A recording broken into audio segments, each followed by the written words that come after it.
Pemirsa, selamat datang di Property Point, CNBC Indonesia, program yang membahas sektor properti dan pendukungnya. Langsung saja kita mulai Property Point hari ini bersama saya, Krisania Sartanto.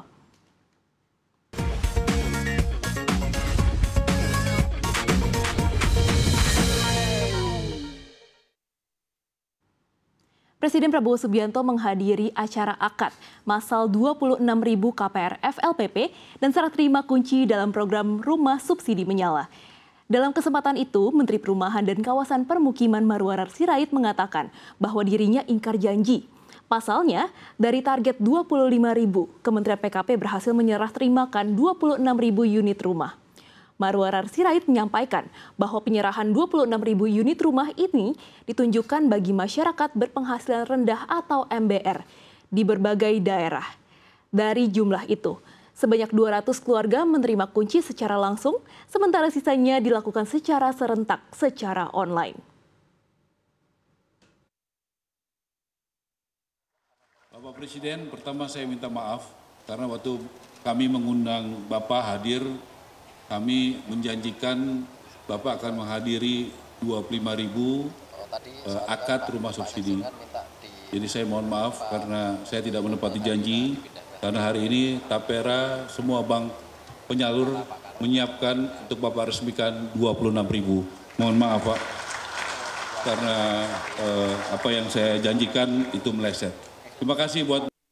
Sementara itu, Presiden Prabowo Subianto yang menghadiri acara akad masal 26.000 KPR FLPP dan serah terima kunci dalam program Rumah Subsidi Menyala.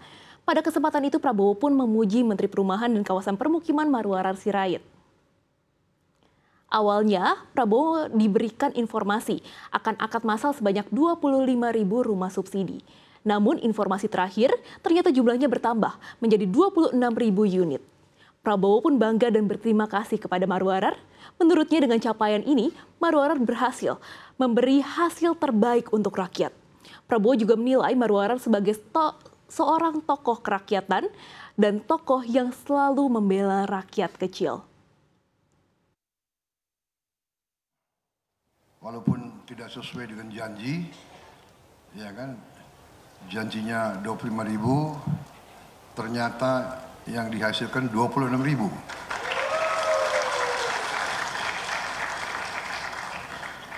Ini untuk budaya bangsa Indonesia agak anomali, agak aneh.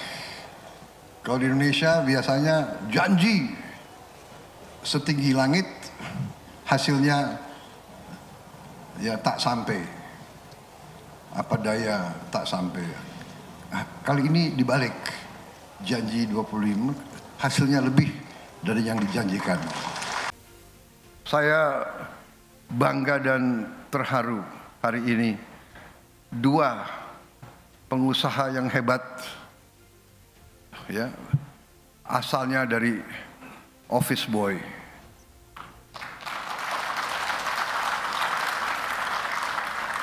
Operator bisa dipasang nggak slide yang dia masih office boy gitu loh, yang dia tidur di lantai gitu loh, bisa dipasang gitu, menarik gitu.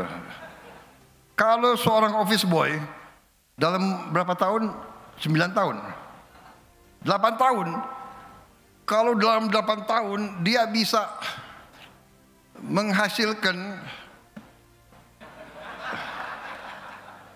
itu sebelum.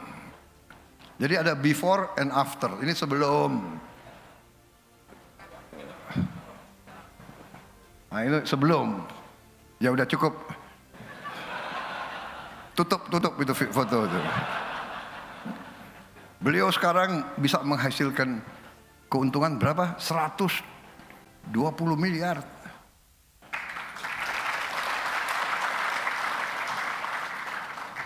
Nggak pakai nyolong, nggak pakai korupsi.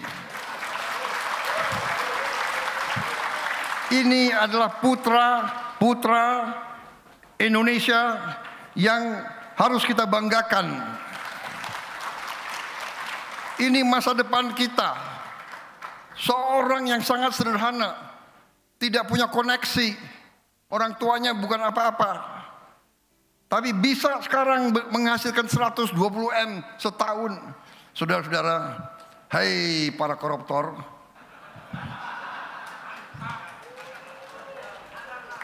aku ngomong ke situ ya, koruptornya dia.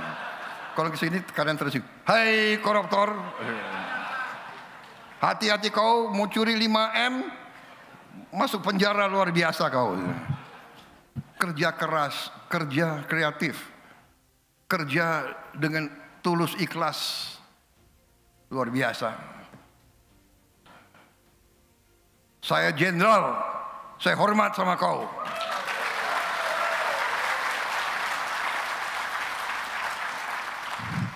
Ini warga negara yang kita banggakan. Saya percaya di mana-mana ada angga-angga yang lain, wawan-wawan yang lain. Ya. Kamu boleh bangga karena kau kerja keras dan kau berhasil dalam 8 tahun luar biasa. Terima kasih. Sejak awal berdirinya, Kementerian Perumahan dan Kawasan Permukiman langsung dihadapkan pada tantangan besar. Salah satunya adalah persoalan backlog kepemilikan rumah yang mencapai 9,9 juta jiwa. Kementerian ini juga memegang peran sentral sebagai tulang punggung dalam merealisasikan salah satu program prioritas Presiden Prabowo dalam Astas Citanya, yaitu pembangunan 3 juta rumah. Kini menjelang 1 tahun masa kerja, berbagai inisiatif baru mulai digulirkan, disertai dengan capaian-capaian bersejarah. Salah satunya yang terbaru, penandatanganan akad kredit kepemilikan rumah atau KPR dengan skema fasilitas likuiditas pembiayaan perumahan atau FLPP secara massal, yang tercatat sebagai yang terbanyak dalam sejarah. Dan untuk membahasnya, sudah hadir di studio CNBC Indonesia beberapa narasumber spesial dan ada Menteri Perumahan dan Kawasan Permukiman, Bapak Marwarar Sirait. Halo Pak, apa kabarnya Pak? Baik. Terima kasih Pak telah meluangkan waktu bersama kami di CNBC Indonesia Pak. Pak, ada momen menarik Pak. Dalam acara akad massal KPR FLPP 26.000 kemarin, di mana Bapak sempat menyebut kepada Presiden Prabowo bahwa Bapak tidak menepati janji. Boleh jelaskan nggak Pak, itu bagaimana sih maksudnya? Maksudnya jelas kan, tadi kata Pak Prabowo, benar. Janjinya mengundang beliau kurang lebih 2,5-3 bulan lalu. Saya dibantu Bapak Seskap, Bapak Letkol Teddy, tanya acaranya apa, Pak Menteri, bilang Pak Seskap, ya akad 25.000 rumah subsidi FLPP. Artinya jumlahnya 25.000. Ya, di seluruh Indonesia di waktu yang bersamaan. Di Bogor itu langsung, tetapi kita ada dari Aceh sampai Papua, Maluku Utara sampai NTT. Dan ya berkat kerja keras semua ya. Ekosistem ini kan, ekosistem perumahan ini Mbak, ini adalah ekosistem. Ya, jadi nggak bisa kerja sendiri, nggak bisa Superman, harus tim, super tim. Jadi pengembang-pengembang, teman-teman dari REI, Himpera, Apernas, Asperumnas, ya, itu semangat-semangat. Karena kan yang membangun pengembang, mereka mesti bebaskan lahan, mereka juga mesti berurusan dengan bank, marketing, ya. Mereka juga mesti cari kontraktor yang baik, ya. Kemudian perbankan, juga Bank BTN yang paling besar, kemudian ada BRI, Mandiri, BNI, Bank Syariah, kemudian Bank Pembangunan Daerah juga.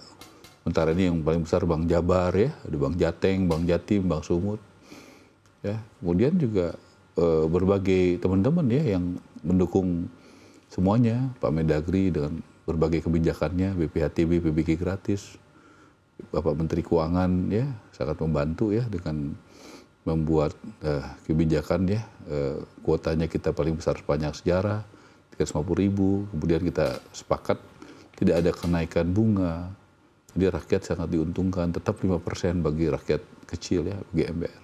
Ini kerjaan sama-sama, gitu.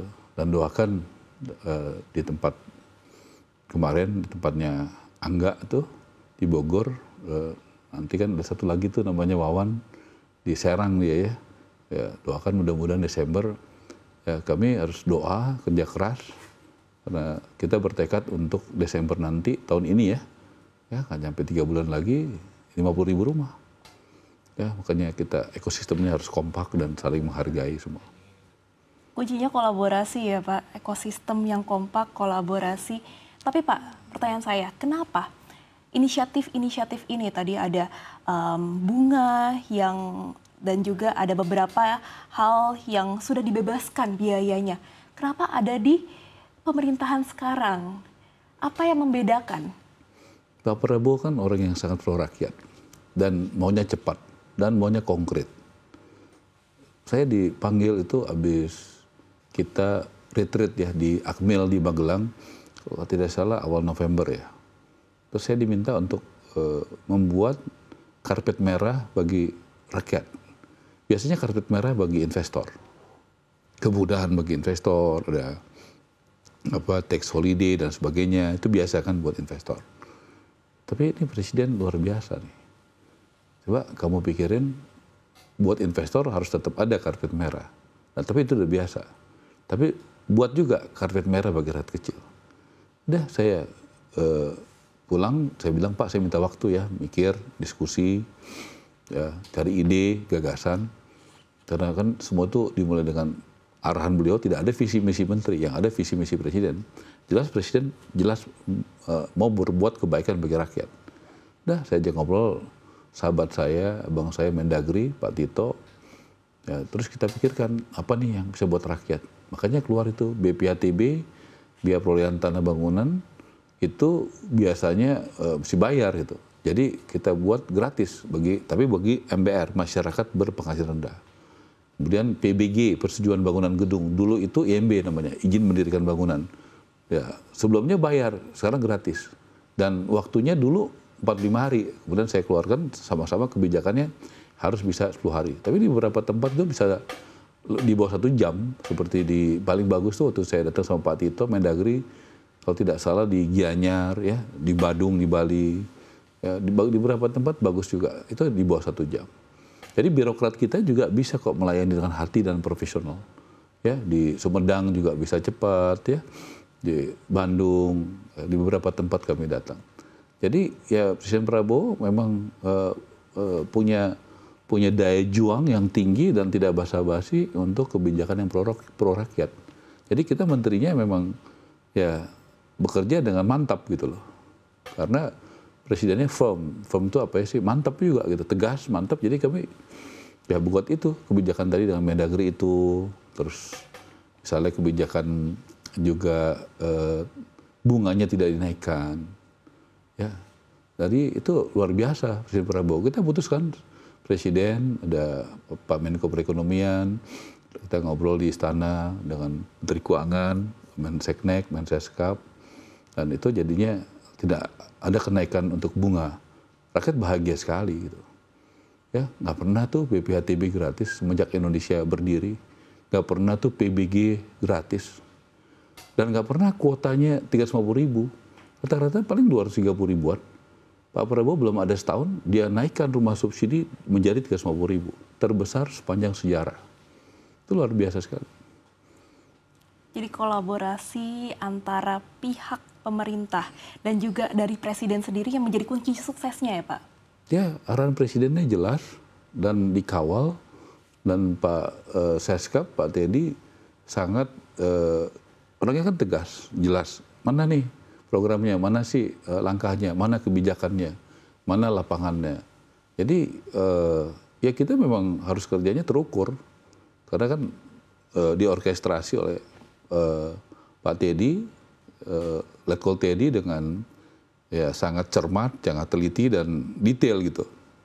Jadi mana buktinya gitu. Jadi kita mesti kasih lihat tuh buktinya. Kalau undang presiden kan nggak bisa sembarangan. Jadi kita juga harus bisa membuktikan bahwa itu benar gitu loh. Oke. Lalu Pak tadi ada kolaborasi dan juga berarti kepercayaan juga ya. Nah, ada nggak sih strategi lain dalam pembuatan program-program tersebut Pak? Ya, memang perlu banyak terobosan ya. Terobosan itu saya bersyukur juga di kementerian kami itu saya dibantu oleh eselon 1, 2, 3, 4. yang bekerja keras, ya, dan juga punya inovasi. Taperanya ada Pak Heru dan jajarannya, ada SMF ya, Pak Nanta dan jajarannya. Kita juga ada program misalnya melawan rentenir, tapi bukan marah-marah. Rentenir itu kan kelebihannya cepat, padahal bunganya mahal. Nah, kita udah buat di Wajo, Sulawesi Selatan, di Subang, di Majalengka, dengan cara membuat program menawarkan kepada rakyat, yaitu kredit dengan mudah dan cepat dan murah. Jadi emang timnya ini penuh, saya senang gitu punya teman-teman dirut-dirut bank, dirut PNM, dirut SMF, Komisioner Tapera yang kayaknya punya hati dan frekuensi yang sama ya. Mau bekerja keras karena nggak bisa kerja sendiri.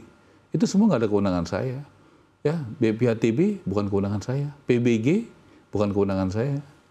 Ya, pelonggaran GWM bukan kewenangan PKP. Jadi, tetapi teman-teman yang punya kewenangan mau membantu rakyat melalui sektor perumahan. Makanya kami ucapkan terima kasih. Jadi, benar-benar bukan kewenangan saya, tapi punya hati untuk membantu kolaborasi. Ya, Menteri Keuangan, Gubernur Bank Indonesia, DPR, Pak Dasko, Ibu Puan, Pak Lazarus bantu saya banyak. Jadi, di bidang hukum juga, ya, Bapak Jaksa Agung luar biasa menempatkan orang-orang terbaik dari kami, KPK, Polisian, BPKP, BPK. Jadi kami nggak ragu-ragu melakukan langkah karena kami juga secara hukum selalu komunikasi, koordinasi, bahkan orang-orang terbaik itu ditempatkan di tempat kami. Kementerian PKP juga memiliki 8 program prioritas. Luar biasa banyak ya. Lalu inisiatif dapat tercapai apa sebenarnya yang menjadi kunci suksesnya, Pak? Saya cita satu ya, KUR perumahan, kredit usaha rakyat perumahan. Ini Mbak pertama kali semenjak ada Indonesia Merdeka. Terjadinya itu dalam diskusi, mungkin ada fotonya ya. Waktu di Singapura, saya masih ingat Senin siang lah itu. Kurang lebih mungkin 4 bulan lalu. Jadi kita habis pertemuan ada dengan pimpinan negara di Singapura ya, pimpinan tertinggi. Kita beberapa menteri, ada presiden didampingi, ada Pak Menlu, ada Pak Menteri SDM, Pak Bahlil, ada Pak Menko Perekonomian, ada Pak Rosan, Pak Mendagri, saya. Kemudian di antara pertemuan itu kita ada senggang gitu sekitar 15 menit, kita ke satu ruangan, santai aja ngobrol. Itu Pak Presiden kita meningkat, terus ngobrol sama Pak Rosan dan Pak Erlangga. Jadi ya ada ide untuk buat KUR perumahan untuk menggerakkan, karena perumahan ini kan sangat menggerakkan pertumbuhan ekonomi.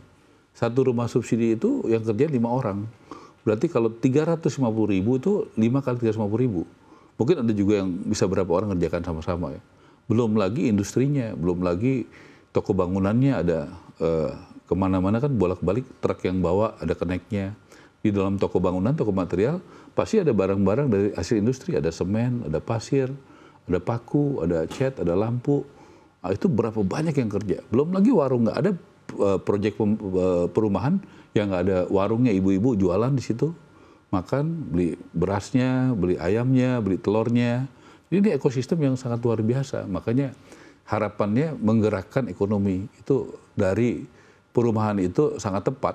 Gitu. Kita bikin KUR perumahan dan jumlahnya juga luar biasa besar, 130 triliun. Kita makanya sosialisasi masif, dibantu perbankan semua bergerak, kampus ya, yang udah kalau nggak salah ITB, UI, Unpar, Trisakti gitu ya. Bank juga udah banyak banget, Mandiri, beberapa lagi BTN, BRI, BNI, Nobu, ya, Bank Jabar juga.